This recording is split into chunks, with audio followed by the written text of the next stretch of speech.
నమస్తే. ఇస్లామిక్ ప్రపంచంలో తాను 56 ఇస్లామిక్ దేశాలకు బిగ్ బాస్గా ఉండాలి అని, ఖలీఫా వ్యవస్థను తానే లీడ్ చేయాలి అని ఎప్పుడు భ్రమలలో ఉండే ఇరాన్కు ఒక పెద్ద సమస్య వచ్చింది. ప్రపంచవ్యాప్తంగా ఎన్నో తీవ్రవాద సంస్థల్ని పెంచి పోషిస్తూ ఎన్నో దేశాలకు తలనొప్పిగా మారిన ఇరాన్ ఇప్పుడు ఒక ప్రకృతి విపత్తును ఎదుర్కొంటుంది. 3-4 రోజుల క్రితం ఇరాన్ అధ్యక్షుడే స్వయంగా దేశం తీవ్రమైన కరువును ఎదుర్కొంటుంది, ప్రజలంతా నీటి దుర్వినియోగం చేయకుండా నీటిని కాపాడుకోవాలి అని చెప్పి పిలుపునివ్వడం జరిగింది. ఇరాన్ రాజధాని అయిన తెహరాన్లో మరో నెల రోజులకు సరిపడా నీటి నిల్వలు మాత్రమే ఉన్నాయి. రాజధానికి కావాల్సిన నీరు మరో నెల రోజులకు మాత్రమే ఉన్నాయి.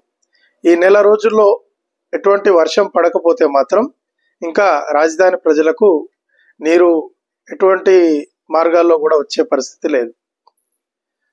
అదేవిధంగా దేశవ్యాప్తంగా కూడా 90% ఇరాన్ వర్షాలు పడక తీవ్రమైన కరువును ఎదుర్కొంటున్నారు.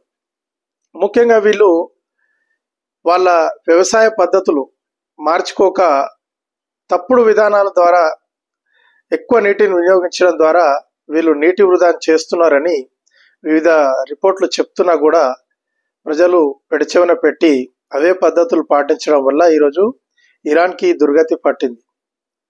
అంటే ఇక్కడ ఉద్దేశం ఏంటంటే, మీరు ఎంతసేపు మతమౌఢ్యంతో మేము ఇస్లామిక్ దేశాలకు పెద్ద బాసులు కావాలి అనే భ్రమలలోనే బతికిరు ఇప్పటివరకు, కానీ మీకు కనీస అవసరమైన నీటిని కాపాడుకునే ప్రయత్నం మీరు చేయలేదు అనేది ఇక్కడ గుణపాఠం.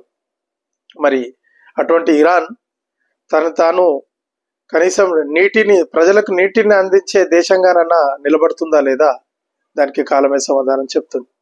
నా వీడియో మీకు నచ్చినట్లయితే లైక్ చేయండి, షేర్ చేయండి, నా ఛానల్ని సబ్స్క్రైబ్ చేసుకోండి. జై హింద్.